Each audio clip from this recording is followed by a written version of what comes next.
সালামু আলাইকুম, সবাই কেমন আছেন? আলহামদুলিল্লাহ আমি ভালো। অনেকদিন পর হারামে এসেছি, তাই একটু ভিডিও করলাম।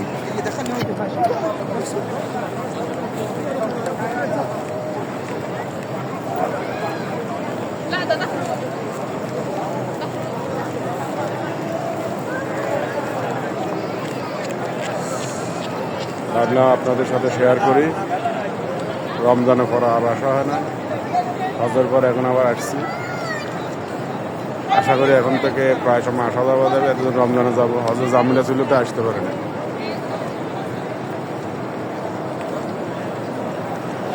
চলো গল্প